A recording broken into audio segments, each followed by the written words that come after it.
మాటల్లోనే తెస్సలోనికైలకు రాయబడిన పత్రిక 5వ అధ్యాయం 16వ వచనంలో చెప్పబడినట్లుగా ప్రతి విషయమందును కృతజ్ఞతాస్తుతులు చెల్లించుడి అన్నాడు.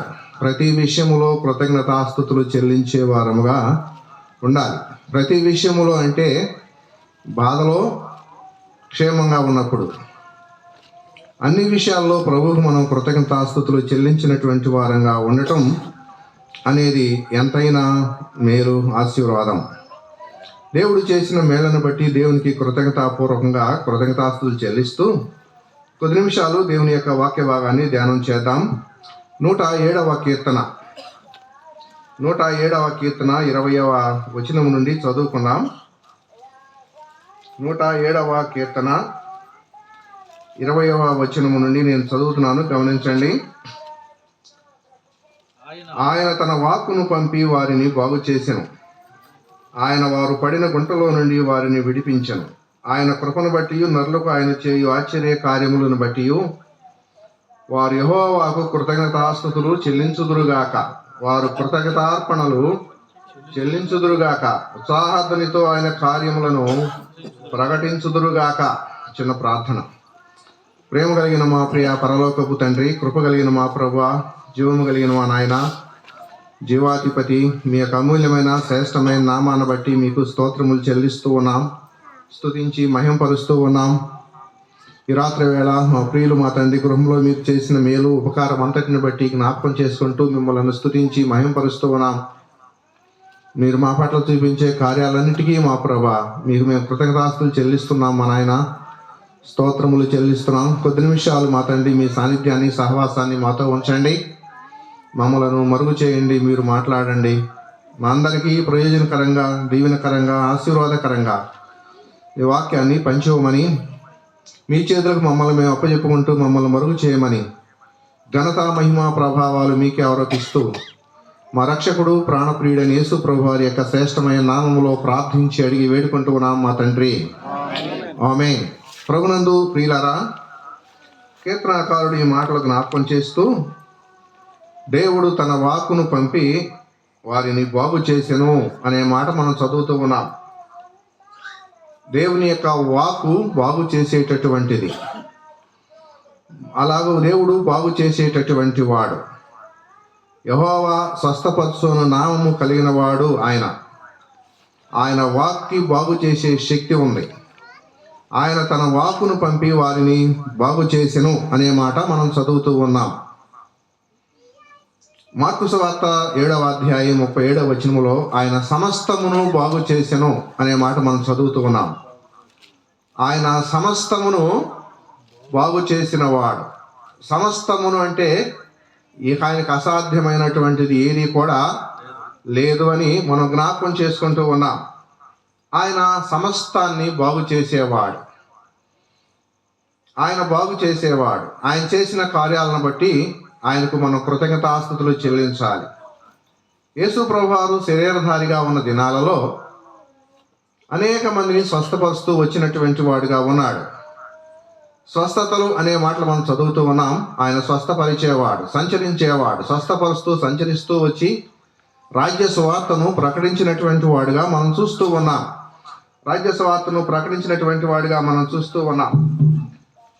అలాగన మత్తయి సువార్త 4వ అధ్యాయం 24వ వచనంలో ఒక మాట వ్రాస్తూ ఉన్నాడు. చూడండి, మత్తయి సువార్త 4వ అధ్యాయము 24వ వచనం. ఆయన కీర్తి సిరియా దేశమంతటను వ్యాపించెను. నానా విధములైన రోగముల చేతను, వేదనల చేతను పీడింపబడిన వ్యాధిగ్రస్తులందరినీ, దయ్యములు పట్టిన వారిని, చంద్రరోగములను, పక్షవాయువు గల వారిని ఆయన వారి యొద్దకు తీసుకుని రాగా ఆయన వారిని స్వస్థపరిచెను అన్నాడు. వినండి, ప్రజల్లో ప్రతి వ్యాధిని, రోగమును స్వస్థపరచు సంచరించాడు. ఆయన నానా విధములైనటువంటి రోగముల చేత, వేదనల చేత పీడింపబడిన వ్యాధిగ్రస్తులందరినీ, నానా విధమైన రోగములు, నానా విధమైనటువంటి వ్యాధులతో పీడింపబడుతూ ఉన్నటువంటి ప్రజానికంగా కనబడుతూ ఉన్నారు నేడు. మానవుడు పీడించబడుతూ ఉన్నాడు. నానా విధమైనటువంటి వ్యాధుల చేత, నానా విధములైనటువంటి రోగముల చేత మనుషుడు పీడించబడేటటువంటి వాడుగా ఉన్నాడు. రోగముల చేత, వ్యాధుల చేత పీడించబడుతున్నటువంటి వాడుగా మనం చూస్తున్నటువంటి వారంగా ఉన్నాం. ఇలాగూ పీడించబడినటువంటి ప్రజానికాన్ని ప్రభువు స్వస్థపరిచినటువంటి వాడుగా మనం చూస్తూ ఉన్నాం. వేదనల చేత, భయంకరమైనటువంటి పరిస్థితులలో వేదన కలిగిన సందర్భాలు, ఎన్నో సందర్భాలు మనం చూస్తున్నాం. వేదన పడినటువంటి వారంగా కూడా ఉన్నాం. అనారోగ్య పరిస్థితుల్లో వేదనలు అనుభవించిన వారం కూడా ఉన్నాం. అదే సమయంలో పీడించబడటం అనేది ఒక విశేషమైనటువంటి మాట. మానవుడు పీడించబడుతున్నటువంటి వాడుగా ఉన్నాడు. పీడించబడుట అనేది దేనికి జ్ఞాపకం చేస్తుందంటే, మరి ఎక్కువగా బాధించటాన్ని చూపించేటటువంటిదిగా ఉంది. ఎక్కువగా బాధించినటువంటిదిగా మనం గమనించగలిగినటువంటి వారంగా ఉన్నాం. ఆయన ఇలాగున శరీర సంబంధమైనటువంటి స్వస్థతను చేకూరుస్తూ వచ్చి పీడించబడినటువంటి ప్రజలను విడిపించేటటువంటి వాడుగా ఆయన ఉన్నాడు. ఆయన అలాగూ ఉన్నటువంటి సమయంలో మరో మాట జ్ఞాపకం చేస్తూ ఇలాంటి సందర్భాన్ని మరొకసారి జ్ఞాపకం చేస్తున్నాడు. అపోస్తుల కార్యముల గ్రంథం 10:38. అపోస్తుల కార్యముల గ్రంథం 10:38 ఒక మాట జ్ఞాపకం చేస్తూ ఉన్నాడు. అదేమనగా దేవుడు నజరేయుడైన యేసును పరిశుద్ధాత్మతోనూ శక్తితోనూ అభిషేకించును అన్నది. దేవుడు ఆయనకు తోడైండును కనుక ఆయన మేలు చేయుచు అపవాది చేత పీడింపబడిన వారందరినీ స్వస్థపరచుచు సంచరించుచుండెను అన్నాడు. ఏనండి, వేదనల చేతను, రోగముల చేతను, ప్రతి వ్యాధి చేత మానవుడు పీడించబడుతూ ఉన్నాడని మత్తయి సువార్త 4:24లో మనం చూస్తూ ఉన్నాం. అపోస్తల కార్యాల గ్రంథం 10:38లో మరొక మాట ఏమిటి అంటే, అపవాది చేత పీడింపబడుతూ ఉన్నటువంటి వారు ఎవరు? వారు అపవాది చేత పీడించబడేటటువంటి వారు. మానవుడు రోగముల చేత పీడించబడుతూ ఉన్నాడు. మానవుడు అపవాది చేత కూడా పీడించబడినటువంటి వాడుగా ఉన్నాడు. అపవాది మనుషులను పీడిస్తూ ఉంది. అపవాది మనుషులను శోధిస్తూ ఉంది. అపవాది మనుషులను బాధిస్తూ ఉంది. అపవాది మనుషులను బలహీనం చేస్తూ ఉంది. అనారోగ్య పాలు చేస్తున్నటువంటిదిగా ఉంది. దాని బారిన పడిన ఎలా ఉంటారు మనుషులు? దాన్ని పీడిస్తున్న సంగతి అసలు ఎరగనటువంటి వాడుగా ఉన్నాడు మనిషి. అనారోగ్యం ఉంది, వాస్తవమే, బాహ్య సంబంధంగా, శరీర సంబంధంగా ఉంది. కానీ అపవాది చేత పీడించబడినటువంటి వ్యక్తి ఆత్మ సంబంధమైన రోగముతో, ఆత్మ సంబంధమైనటువంటి వ్యాధితో బాధపడుతూ ఉన్నటువంటి వాడుగా ఉన్నాడు. అపవాది అధికారములో ఉన్నటువంటి వాడుగా ఉన్నాడు మానవుడు. చూడండి, ఒక మాట జ్ఞాపకం చేసుకున్నాం. అపోస్తల కార్యముల గ్రంథం 26:18. అపోస్తల కార్యముల గ్రంథం 26:18. 26:18 మధ్య భాగం నేను చదువుతున్నా చూడండి. వారు చీకటిలో నుండి వెలుగులోనికి, సాతాను అధికారము నుండి దేవుని వైపుకు తిరిగి నా యందలి విశ్వాసము చేత పాప క్షమాపణ పరిశుద్ధపరచబడిన వారిలో స్వాస్థ్యం పొందుటకు వారి కన్నులు తెరచుటకై నేను నిన్ను వారి యొద్దకు పంపినని చెప్పాను. అమ్మా ప్రభునందు ప్రియులారా, ఈ మాటలు గమనించండి. మానవుడు చీకటిలో ఉన్నాడు. చీకటిలో నుండి వెలుగులోనికి. రెండవది, సాతాను యొక్క అధికారములో నుండి దేవుని వైపునకు తిరగాలి అనేది దేవుని యొక్క ఉద్దేశం. అపవాది పీడించేవాడుగా ఉన్నాడు, బాధించేవాడుగా ఉన్నాడు, స్వస్థత లేకుండా చేసేవాడుగా ఉన్నాడు, రుగ్మతలు కలిగించేవాడుగా ఉన్నాడు. రెండవది, సాతాను తన అధికారం కిందకి మనుషుల్ని స్వాధీనం చేసుకున్నాడు. ఈ సంగతి తిరిగినటువంటి వారుగా ఉన్నారా? అపవాది తన యొక్క అధికారం కిందకి స్వాధీనం చేసుకున్నాడు. మనుషులు అపవాది స్వాధీనంలో ఉన్నారు. వారు స్వాధీనమైపోయి దాని యొక్క ఇష్టాన్ని నెరవేర్చేటటువంటి వారుగా ఉన్నారు. దాని యొక్క ఉద్దేశాలను నెరవేర్చేటటువంటి మానవుడు ఆత్మీయంగా స్వస్థత లేనటువంటి వాడుగా కనబడుతూ ఉన్నాడు. అపవాదీయత, మానవుడు అధికారం కింద ఉన్నవాడు, అపవాది చేత పీడించబడేవాడు, అపవాది చేత అధికారం కింద ఉన్నవాడు, అపవాది చేత బంధించబడినవాడు. లూకాసు వార్త 13:18. లూకాసు వార్త 13వ అధ్యాయం 18వ వచనంలో ఈ మాట మనం చూస్తూ ఉన్నాం. లోకాసు వార్త 13వ అధ్యాయం 13వ అధ్యాయం క్షమించండి 16వ వచనం కానించండి. 16వ వచనం కానించి, ఇదిగో 18 ఏండ్ల నుండి సాతాను బంధించిన అబ్రహాము కుమార్తె అని ఈమెను విశ్రాంతి నుండి ఈ కట్ల నుండి విడిపింప తగదా చెప్పాను.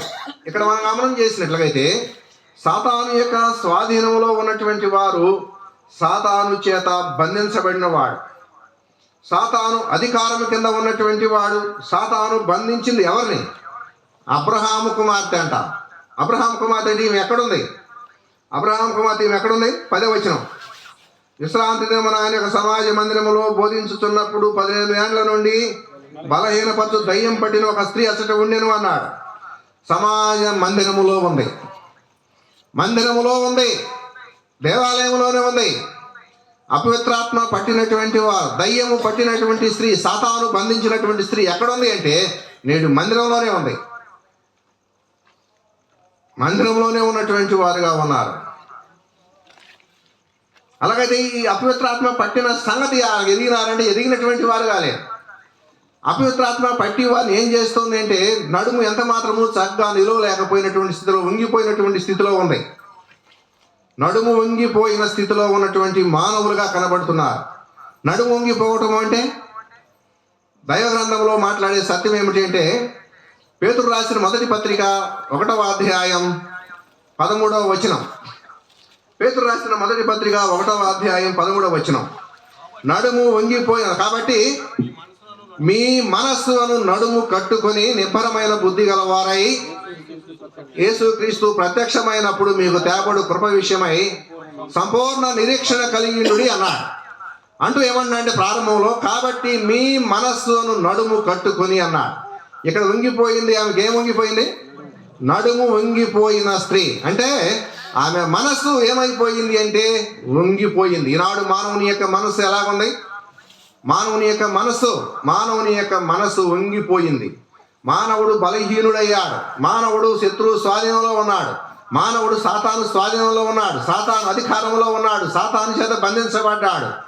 ఆ అపవిత్రాత్మ చేత దయ్యం పట్టిన స్త్రీలు బంధించబడినటువంటి వాడుగా నామకార్థపు క్రైస్తవులేమి ఎరగనటువంటి వారు కూడా ఈ దినాన దాని బారిన పడిపోయినటువంటి వారుగా ఉండి అంత మాత్రం బలహీనైపోయినటువంటి వారుగా ఉన్నారు. బలమును బలహీనతగా మార్చబడినటువంటి వారుగా ఉండి శక్తి లేని వారుగా ఉండి తన ఇష్టం నెరవేర్చుకొని తన కార్యాలను ఇష్టం తన ద్వారా మానవుల ద్వారా నెరవేర్చుకొని తను తృప్తి పొందుతూ మనం నరకానికి తీసుకుని వెళ్ళేటటువంటి వాడుగా ఉన్నాడు.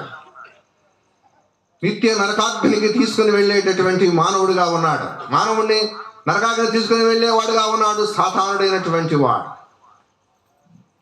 మనస్సును తన స్వాధీనం చేసుకున్నాడు. తను స్వాధీనం చేసుకుని మనసులో తన యొక్క ఇష్టాన్ని నెరవేర్చుకుంటున్నాడు. రోమాపత్రిక 1:28 ఒక మాట చదవండి. రోమీలకు రాయబడిన పత్రిక 1:28. రోమీలకు రాయబడిన పత్రిక 1:28. మరియు వారు తమ మనసుల్లో దేవునికి చోటియ్యనల్లకపోయిరి గనుక చేయరాని కార్యములు చేయుటకు దేవుడు భ్రష్ట మనసుకు వారిని అప్పగించెను. తమ మనసులో దేవునికి చోటియ్యనల్లకపోయిరి గనుక వారు చేయరాని కార్యములు చేస్తూ ఉన్నారు. ఈనాడు మానవుడు ఒక పాపానికి బానిస అయ్యాడు అంటే చేయరాని కార్యాలు చేయడం కారణం ఏమిటంటే నీ మనసులో దేవునికి చోటు లేదు. నీ మనసు స్వాధీనం చేసుకునబడింది. దయ్యము స్వాధీనం చేసుకునబడింది. ఆక్యుపై చేసుకున్నాడు మానవుడు మానవుని యొక్క మనసుని వారి అధికారం కిందకి వెళ్ళిపోయాడు. ఇక్కడున్న ప్రభుత్వం ఒకటైతే జరుగుతున్న ప్రభుత్వం మానవుని పైన మరొక ప్రభుత్వం ఏలుబడి చేస్తూ ఉంది. అది సాతాను ప్రభుత్వం మానవులందరి పైన ఏలుబడి చేస్తూ ఉన్నటువంటిదిగా ఉంది. నీ మనసును స్వాధీనం చేసుకున్నాడు. చేయరాని కార్యములు చేయుటకు నువ్వు భ్రష్టుడు అయిపోయావు. భ్రష్ట మనసుకు అప్పగించబడినటువంటి వారుగా ఉన్నారు. మానవులందరూ భ్రష్టులైనటువంటి వారుగా ఉన్న మానవ మనస్సు చెడిపోయింది. దాన్ని స్వాధీనం చేసుకున్నటువంటి వాడుగా ఉన్నాడు. కాబట్టే మానవుడు పాపానికి దాసుడయ్యాడు. మానవుడు ప్రతి బలహీనతకు దాసుడయ్యాడు. ప్రతి వ్యసనానికి దాసుడయ్యాడు. ప్రతి పాపానికి దాసుడయ్యాడు. పాపంలోనే ఉండి పాపంలోనే జీవించి పాపం ద్వారా సంతోషించేవాడుగా ఉన్నాడు. సంతోషిస్తున్నటువంటి వాడుగానే ఉన్నాడు. మానవుడు సంతోషించేవాడుగా ఉన్నాడు. నేడు వాస్తవానికి నిజమైన సంతోషం అనుభవించారా?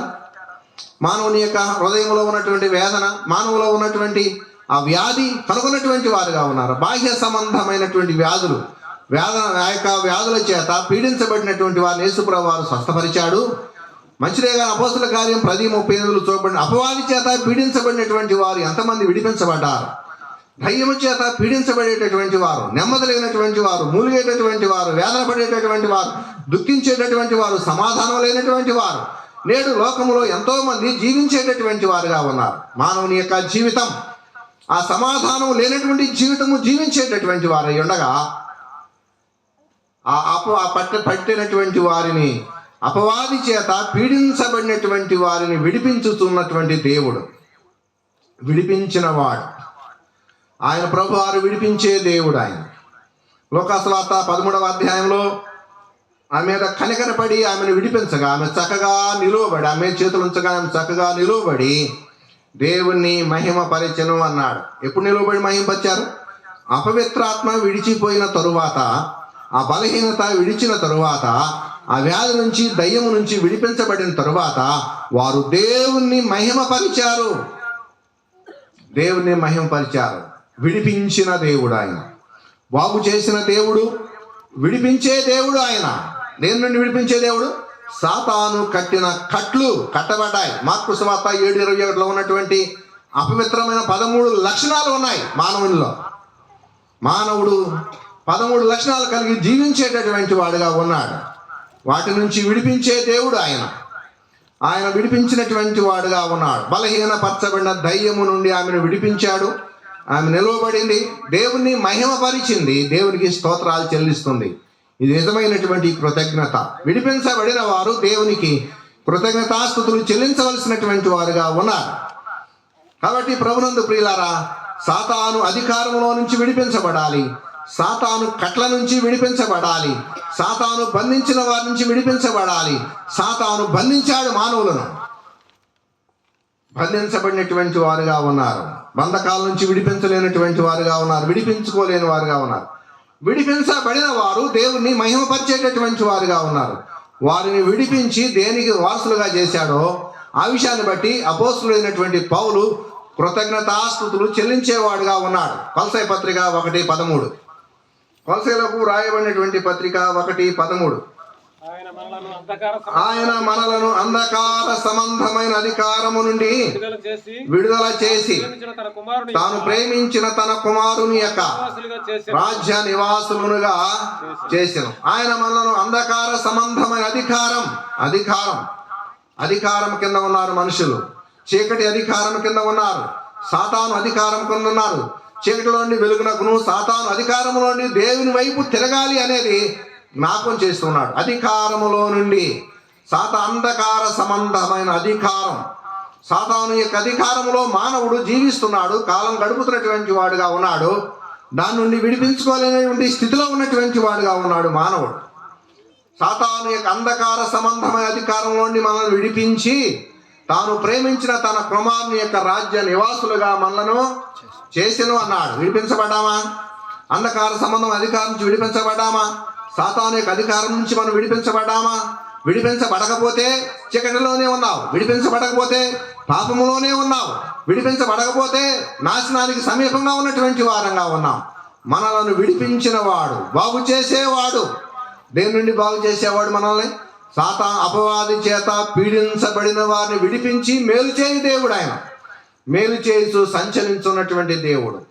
కాబట్టి అంధకార సంబంధం అధికారములను విడుదల చేసిన దేవునికి రాజ్య నివాసులుగా చేసిన అంటూ పైవచనం అంటాడు. ఒక మాట చూడండి. తేజోవాసులైన పరిశుద్ధ స్వాస్యములో పాలివారవటకు మనలను పాత్రులుగా చేసిన తండ్రికి మీరు కృతజ్ఞతాస్తుతులు చెల్లింపవలనని దేవుణ్ణి బతిమాలు కొనుచున్నాము అన్నాడు. ఎవరికి? పరిశుద్ధుల స్వాస్యములో పాలిభాగస్తులుగా చేశాడు. తండ్రికి మనం ఏం చేయాలన్నాడు అక్కడ? కృతజ్ఞతాస్తుతులు చెల్లించాలి. కృతజ్ఞతాస్తుతులు ఎందుకు చెల్లించాలి? స్వస్థపరచబడిన మాట వాస్తవమే. శరీర సంబంధమైన స్వస్థ దేవుడు ఇచ్చాడు. ఆయన మాత్రమే చేయగలడు, ఎవరో చేయలేరు అది కూడా.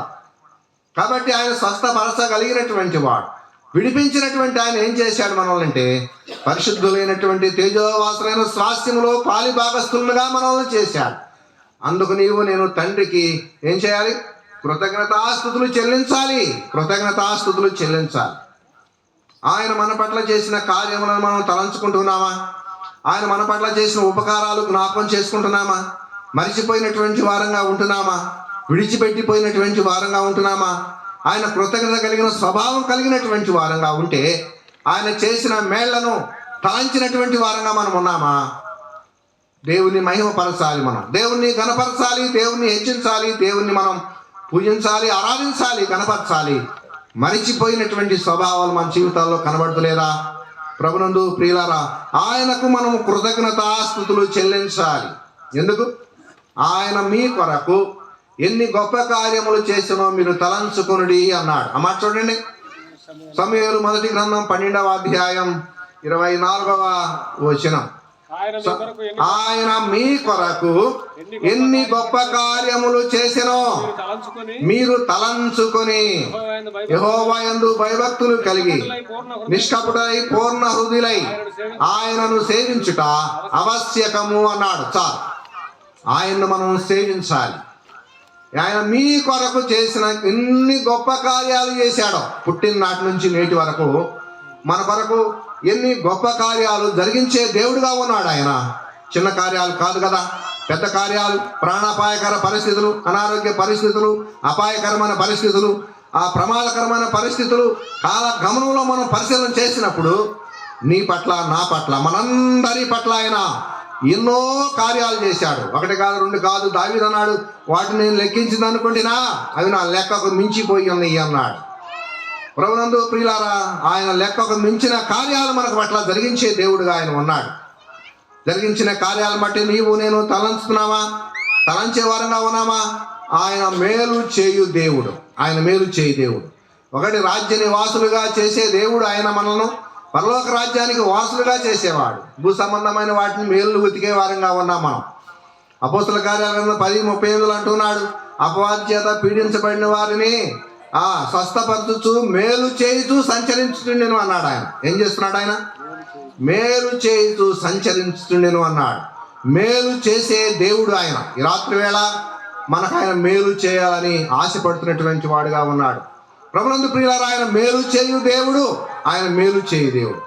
మేలు కొరకు నీవు నేను వెతుకుతూ ఉన్నాం, మేలు చేయాలని వెతుకుతూ ఉన్నాం, కానీ మేలు కలుగటలేదు అనే మాటలు మనం చూస్తున్నాం. ఒక మాట చదువుదామా? ఇర్మియా గ్రంథం 14వ అధ్యాయం 19వ వచనం.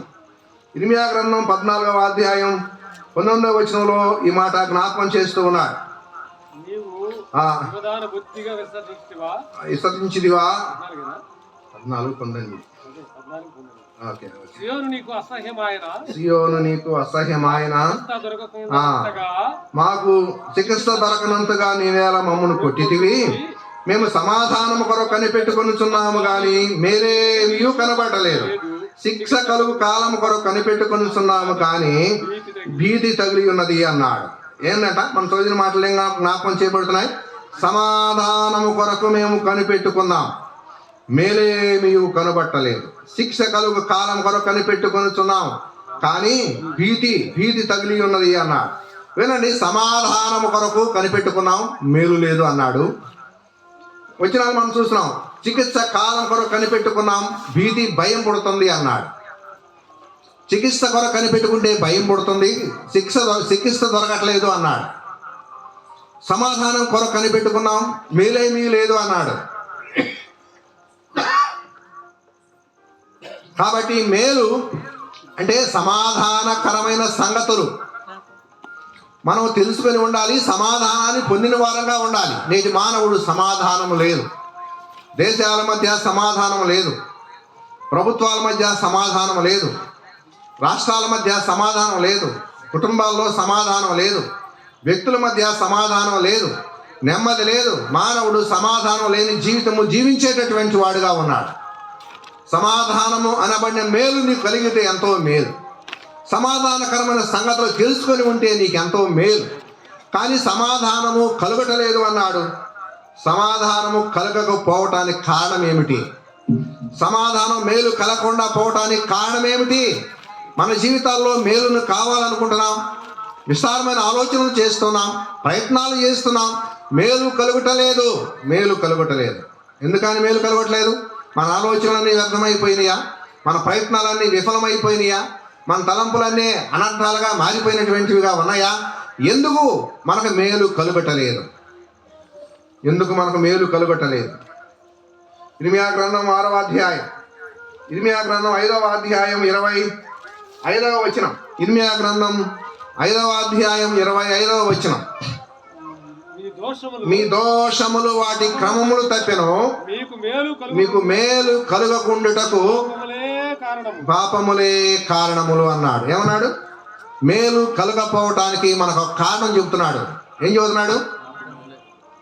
మేలు కలగకపోవటానికి కారణము పాపమే అన్నాడు. మేలు కలగకపోవటానికి కారణము పాపము అన్నాడు. మన పాపం మనకు మేలు కలగకుండా అడ్డపడతా ఉంది. మనం చేసే ప్రతి పాపం మేలు కలగకుండా మన జీవితాలకి అడ్డపడుతూ ఉంది.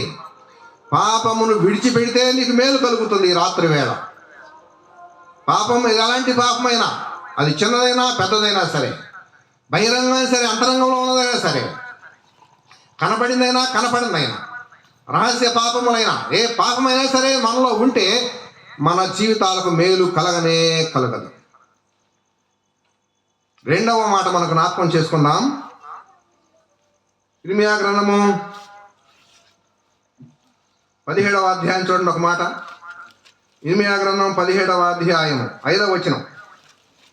ఇర్మియా గ్రంథం 17వ యెహోవా ఇలాగు సెలవిచ్చుచున్నాడు, నరులను ఆశ్రయించి శరీరం తనకు ఆధారము చేసుకొనుచు తన యెహోవాను తొలగించుకున్నవాడు శాపగ్రస్తుడు. వాడు ఎడారిలోని అరోహ వృక్షం వలె ఉండును, మేలు వచ్చినప్పుడు అది వానికి కనబడదు. వాడు అడవిలో కాళ్ళు నేల యందు నిర్జనమైన చవటి భూమి యందు నివసించును అన్నాడు. కాబట్టి ఈ మాటలు గమనిస్తూ ఉన్నప్పుడు మేలు వచ్చినప్పుడు అది వానికి కనబడదు అన్నాడు. ఎవరికి కనబడదు? ఎవరికి కనబడదు? యెహోవాను నరులు ఆశ్రయించి ఆ శరీరం ఆధారము చేసుకొనొచ్చు. యెహోవాను విసర్జించి శరీరులను ఆధారము చేసుకున్నవారు తన హృదయము యెహోవా మీద నుండి తొలగించుకున్నవాడు శాపగ్రస్తుడు అన్నాడు. ఇది మనుషుల పైన ఆధారపడిన వారు మేలు పొందలేరు. దేవుని దగ్గర శరీరుల పైన, శరీరుల మీద ఆధారపడ్డారు, నాయకుల పైన ఆధారపడ్డారు, మనుషుల పైన ఆధారపడ్డారు. దేవుని పైన ఆధారపడవలసిన మానవుడు, దేవుని ఆధారం చేసుకోవలసినటువంటి మానవుడు, దేవుని పైన ఆధారపడి జీవించవలసినటువంటి మానవుడు మనిషిని ఆధారం చేసుకొని జీవిస్తే మేలు పొందలేడు. మేలు వచ్చిన వానికి కనబడదు కూడా. వాడు నిర్జలమైన భూమి యందు నివసించేవాడు, చవిటి పర్ర యందు నివసించేవాడు. మేలు కలగాలని దేవుడు ఇష్టపడుతున్నాడు. మేలు చేయాలని ఇష్టపడుతున్నటువంటి వాడుగా ఉన్నాడు. శరీరాన్ని నీవు ఆధారం చేసుకున్నావా? నీకు మేలు కలగదు. పాపమును ఆధారం చేసుకొని జీవిస్తున్నావా? మేలు కలగదు. ఒకవేళ నీకు నువ్వు మేలు చేసుకున్నావని నువ్వు పొగుడుకున్నావా? అది కూడా నష్టమే. వారు కూడా ఉన్నారా? నాకు నేను మేలు చేసుకున్నాను అనుకున్నారా? వారు కూడా ఉన్నారు. 49వ కీర్తన చూడండి. 49వ కీర్తనలో కీర్తనాకారుడు ఈ మాట జ్ఞాపకం చేస్తూ ఉన్నాడు. 49వ కీర్తన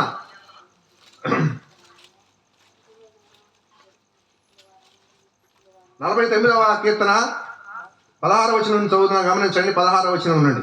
ఒకడు ధన సంపన్నుడై ఉన్నప్పుడు వారి ఇంట ఘనత విస్తరించినప్పుడు భయపడకము. వాడు చనిపోయినప్పుడు ఏమీ కొనిపోడు. వాని ఘనత వాని వెంట దిగదు. నీకు నీవే మేలు చేసుకుంటేవని మనుషులు నిన్ను స్తుతించినను అన్నాడు. తన జీవిత కాలమున ఒకడు తను తాను పొగడకొనినను అతడు తన పితరుల తరమునకు చేరవలెను. నీకు నీవే మేలు చేసుకుంటేవని మనుషులు నిన్ను స్తుతించినను. విన్నారే మాట? నీకు నీవే మేలు చేసుకుంటేవని మనుషులు నిన్ను స్తుతించిన. మనుషుల చేత నీవు స్తుతించబడినా, మనుషుల చేత పొగడబడినా, వాని ఇంట ధన ఘనతలు విస్తరించినా, ఒకని ఇంట ధనవంతుడైనప్పుడు వాని ఇంట ఘనత విస్తరించినప్పుడు కూడా భయపడాల్సిన పనేమి లేదు. భయపడాల్సిన పనేమీ లేదు. కానీ వాడిని చనిపోయిన వాని వెంట ఏమీ కొనిపోడు. వాని ఘనత వాని వెంట దిగదు. వాని మనుషులు నీకు నీవే మేలు చేసుకొని స్తుతించినా కూడా వాడు కూడా పితరుల తరానికి చేరవలసినటువంటి వాడే. ప్రభునందు ప్రియులారా, మనం గమనం చేసినప్పుడు ఒకటి, మన పాపములు మేలు పొందకుండానే కారణం. రెండవది, మనుషులను ఆధారము చేసుకున్న కారణాన మేలు పొందలేవు. మూడవది, తను తాను మేలు చేసుకున్నామని పొగడబడినా వాడు కూడా పితరుల తరానికి చేరేవాడే. కానీ తను కలిగిన ధన ఘనతలు పరలోక రాజ్యానికి చేర్చబడవు. పరలోక రాజ్యానికి వారసులు కాదు. పాప క్షమాపణ పొందకుండా, హృదయం ప్రభువుకుండా, హృదయంలో చోటు లేకుండా అపవిత్రతకు సాతానుకు చోటిచ్చి పాపం జీవించి పాపం చేసి పాపంలోనే తృప్తి పొంది పాపం చేస్తూ ఉంటే ఎలాగో నీవు దేవుని రాజ్యానికి వారసులు కాగలరు. మా హృదయంలోనే ప్రభు ఉన్నాడు, మీ మందిరకు రావాల్సిన అవసరం లేదు అనేవాళ్ళు ఉంటారు చాలామంది. నీ హృదయంలో ఉన్న ఏమిటో తెలుసా? అసలు ఏమన్నాయో నేను ఏమైనా చదివినట్లా బాగున్నదని. అసలు మార్కు సువార్త 7:21 చదువుకొని ఇంటికి వెళ్ళిన తర్వాత రోమపత్రిక 1:28 భయంకరమైనటువంటి దుర్గుణాలు మానవ హృదయం నుంచి బయలుదేరి వెళ్తున్నాయి. నీ హృదయంలో మనం ఉన్నాయి. నా దగ్గర అన్నీ లేవంటారా? ఒకటైనా ఉంది. అహం విడిచిపెట్టామా? మనలో ఉన్న స్వార్థాన్ని విడిచిపెట్టామా? కపటాన్ని విడిచిపెట్టామా? నటనా జీవితాన్ని విడిచిపెట్టామా? మోసాన్ని విడిచిపెట్టామా? వేషధారాన్ని విడిచిపెట్టామా? ఉన్నాయా? మేలు పొందలేకపోతూ ఉన్నావు. మేలు పొందలేకపోతున్నావు. దేవుణ్ణి ఆధారం చేసుకోలేకపోతున్నావు. నీవు ఆధారం చేసుకున్నావు, మనుషులను ఆధారం చేసుకున్నావు, పాపాన్ని ఆధారం చేసుకున్నావు. కాబట్టి నీకు మేలు కలగదు అన్నాడు. దేవుడు మేలు చేయు దేవుడు అన్నాడు. అపవిత్రాత్మ చేత పట్టిన వారిని విడిపించిన దేవుడైతే ఈనాడు మానవులు మేలు పొందినటువంటి మానవులు కూడా దేవుణ్ణి స్తుతించటలా. మేలు పొందిన వాడు ఒక్కడే వచ్చి దేవుని స్తుతించాడు. 9 మంది వెళ్ళిపోయారు కదా. గమనం ఉన్న మాట మార్కు లోకాసువార్త 17వ అధ్యాయం ఆ మాటలు మనకు కనబడతాయి. 9 మంది వెళ్ళిపోయారు. ఎవరి దగ్గరికి వెళ్ళారు తెలుసా? ఏ మనుషులైతే వద్దన్నారో, ఏ మనుషులైతే దూషించారో, ఏ మనుషులు ఎడంగా పెట్టారో, ఏ మనుషులైతే పనికిరావన్నారో ఆ మనుషుల దగ్గరికి వెళ్ళిపోయారు. కృతజ్ఞతా భావం మన హృదయాల్లో ఉండాలి. కృతజ్ఞతా భావం మన స్వభావంలో ఉండాలి. మరణ వారంగా ఉండాలి. పాపాలు విడిచిపెట్టిన వారంగా ఉండాలి. మన హృదయం భయంకరమైన వ్యాధితో నిండిపోయింది. శరీర సంబంధమైన వ్యాధి స్వస్థపరిచిన దేవుడే ఆత్మ సంబంధమైన వ్యాధి నా చికిత్సకు ముందు లేదు అన్నాడు. ఇర్మియా గ్రంథంలో 8వ అధ్యాయం అంటాడు, గిలాదులో దుర్గము లేదా, అక్కడ ఏ వైద్యుడును లేడా, నీకు చికిత్సకు ముందు లేదా అన్నాడు కదా. నా జనులకు ఎందుకు స్వస్థత కలుగుటలేదు అన్నాడు. స్వస్థపరచబట్టలేదా? లేదు. హృదయం ఏమైంది? ఇర్మియా గ్రంథం 17వ అధ్యాయం 9వ వచనం మనం చూస్తూ ఉంటే హృదయం అన్నిటికంటే ఘోరమైన వ్యాధి కలది అన్నాడు. దాన్ని గ్రహించగలిగిన వాడు ఎవడనూ లేడు. వ్యాధి చేత మానవుడు బాధించబడుతున్నాడు. వ్యాధి చేత మానవుడు పీడించబడుతున్నాడు. వ్యాధి చేత మానవుడు నష్టపోతున్నాడు, బలహీనుడవుతున్నాడు. ప్రతి వాని గుండె బలహీనమైంది. నిత్యము కొట్టబడుతున్నాడు, గాయపరచబడుతున్నాడు. అరికాలు మొదలు అన్నిటి వరకు గాయములు పచ్చిపుండ్లతో మానవుడు బాధపడుతున్నటువంటి మానవుడిని విడిపించడానికి నీకు మేలు చేయాలన్న ఉద్దేశంతోనే ప్రభువైనటువంటి యేసుక్రీస్తు వారు అంధకార సంబంధమైన అధికారములో నుండి, అపవాది సంబంధ అధికారములో నుండి, ఆ సాతాను బంధించిన బంధకాలలో నుండి నిన్ను విడిపించి తన కుమారుడుగా స్వీకరించాలని దేవుని వైపుకు తిరగాలని కోరేటటువంటి వాడుగా ఉన్నాడు. ఆయన నీ కొరకు చేసిన ఆశ్చర్య కార్యములను తలంచుకొనుడి అన్నాడు. ఆయన నరుల పట్ల ఆయన చేయు ఆశ్చర్య కార్యములు, ఆయన పట్ల చేయు గొప్ప కార్యాలు ఆయన జరిగించేవాడు. ఆయన గొప్ప కార్యములు చేసేటటువంటి వాడుగా ఉన్నాడు. ప్రభునందు ప్రియులారా, అట్టి గొప్ప కార్యాలు చేసిన ప్రభువుని మనం స్తుతించుదాం, ప్రభువుని గణపరచుదాం, విడిపించబడదాం. మనుషులను ఆధారం చేసుకోకుండా, పాపమును ఆధారం చేసుకోనకుండా, తను తాను ఆధారం చేసుకోనకుండా దేవుణ్ణి ఆధారము చేసుకున్నటువంటి వారమై మనము నిత్యత్వానికి వారసులము కావాలి, పరలోకానికి వారసులము కావాలి. ఆయన మేలు చేయవాలని నిన్ను బలపరచడానికి సిద్ధంగా ఉన్నాడు. ఒక మాట చదువుకున్నామా? ఇర్మియా గ్రంథం 15వ అధ్యాయం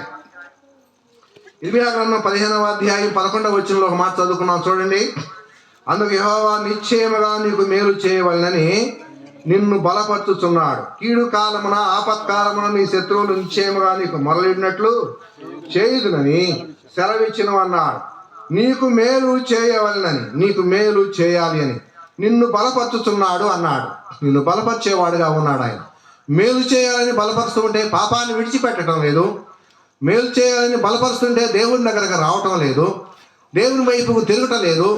ఆయన వైపుకు తిరగాలని దేవుడు కోరుకున్నటువంటి వాడుగా ఉంటే, నీకు మేలు చేయాలని ప్రభు ఇష్టపడుతుంటే నాకు నీ మేలు అవ్వట్లేదు, నేనున్నటువంటి స్థితిలోనే బాగుంది, పాపమే బాగుంది, పాపంలోనే జీవిస్తాను, పాపంలోనే ఉంటానని తీర్మానం చేసుకుని హృదయాన్ని కఠినపరుచుకొని దేవునికి దూరస్తుడైంది నరకాగ్నికి వెళ్ళటానికి మానవుడు ఇష్టపడుతున్నటువంటి వాడుగా ఉన్నాడు. నిజమైన సంతోషం అనుభవించారా?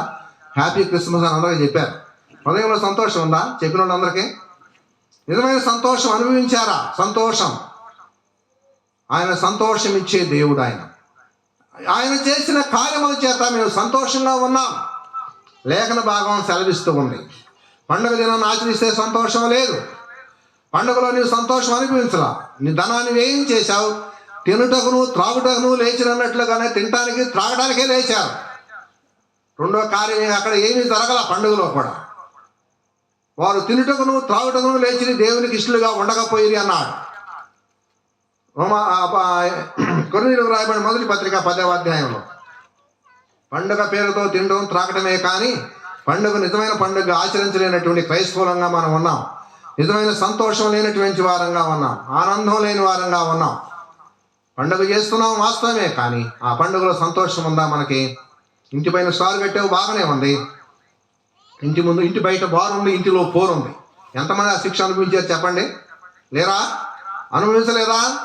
వాస్తవం కాదా సంగతి?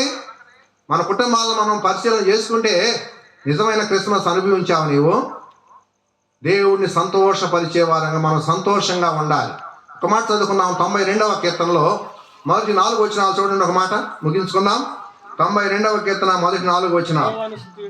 యెహోవాను స్తుతించుట మంచిది, మహోన్నతుడా నీ నామమును కీర్తించుట మంచిది. ఉదయమున నీ కృపను, ఆ విశ్వాస్యతను స్వరమండలములతోనూ గంభీర ధ్వని గల సితారలతోనూ ప్రచురించుట మంచిది. 4 ఎందుకనగా యెహోవా నీ కార్యము చేత నీవు నన్ను సంతోషపరుచుచున్నావు. ఎందుకనగా యెహోవా నీ కార్యముల చేత నీవు నన్ను సంతోషపరుచుచున్నావు. ఆయన కార్యముల చేత సంతోషపరిచేవాడు. ఆయన కార్యాలు ఏమిటో ఎరగాలి. నువ్వు ఆయన ఏం కార్యం చేశాడో ఎరగాలి. నీ కొరకు నా కొరకు ఆయన కార్యం ఏం చేశాడో. సియోను కొండపైన తన కార్యం నెరవేర్చిన దేవుడు. కల్వరి పాక కొండపైన ఆయన అప్పగించబడిన కార్యమును ముగించిన వాడు. సమాప్తమైంది అన్న ముగించాడు. ఆయన నీ కొరకు నా కొరకు రక్షణను సిద్ధపరిచాడు. అటు రక్షణ ఆనందం నీవు అనుభవించాలి. రక్షణ లేకుండా ఆనందం అనుభవిస్తే స్వల్పమైనటువంటి ఆనందం, అది స్వల్పమైనటువంటి సంతోషం. నీ కొరకు నా కొరకు కల్వరిలో ప్రాణమును దారపోశాడు. నీ కొరకు నా కొరకు వేలాడ తీయబడ్డాడు. నీ కొరకు నా కొరకు శాపగ్రస్తుడిగా నిలువబడ్డాడు. నీ కొరకు నా కొరకు స్వరూపాన్ని కోల్పోయాడు. నీ కొరకు నా కొరకు శాపగ్రస్తుడిగా మౌనం మీద వేలాడ తీయబడ్డాడు. చేతిలో గాయాలు, శీలలు, తలలో ముండ్ల కిరీటం, పక్కలో బల్లెపోటు, కాళ్ళలో పాదాలలో శీలలు. నిలబడిన యేసు ప్రభు వారిని ఒక్కసారి చూస్తే నీవు ఆశీర్వాదం. కాబట్టి ప్రభునందు ప్రియులారా, ఆ శిలువ వైపు ఆకర్షించబడానికి కార్యం నెరవేర్చాడు. రక్షణ ఇచ్చాడు, సంతోషం అనుగ్రహించాడు. మన హృదయాల్లో సంతోషముతో యెహోవా తన కార్యం చేత మమ్మల్ని సంతోషపరిచాడు అన్నాడు. ఆ కార్యాన్ని స్వీకరిస్తే నీకు రక్షణ ఉంది. కాదంటే నువ్వు శిక్షలో ఉన్నావు, సాతాను అధికారంలో ఉన్నావు, సాతాను ఇష్టాన్ని నెరవేరుస్తున్నావు. తిమోతి రాసిన 2వ పత్రిక 2వ అధ్యాయం 20వ వచనం అన్నాడు, సాతాను తన ఇష్టానుసారంగా చెరపట్టబడిన వీరిని అన్నాడు. నిన్ను చెరపట్టబడి నరకానికి తీసుకుని వెళ్తూ ఉన్నాడు. అటు నరకానికి వెళ్లకుండా సాతాను యొక్క చెరలోంచి విడిపించబడి ప్రభు కృతజ్ఞతాస్తుతులు చెల్లించుదాం. నరులకు ఆయన చేయ ఆశ్చర్య కార్యములను బట్టి ఆయనకు కృతజ్ఞతాస్తుతులు చెల్లించుడి అన్నాడు. ఆయన ఒక్కడు మాత్రమే ఆశ్చర్య కార్యాలు జరిగించగలిగిన దేవుడు. అట్టి ప్రభువును అంగీకరించి హృదయంలో ప్రభువును చేర్చుకొని నెమ్మది పొంది సంతోషించి ఆనందించి దేవునికి మనం కృతజ్ఞతాస్తుతులు చెల్లించే వారంగా ఉన్నాం. దేవుడు మన కొరకు ఈ వాక్య భాగమును దీవించి ఆశీర్వదించునుగాక. ప్రియులు, దేవుని దాసులు 10 నిమిషాలు వాక్యం అందిస్తారు. శ్రద్ధగా విన్నాం.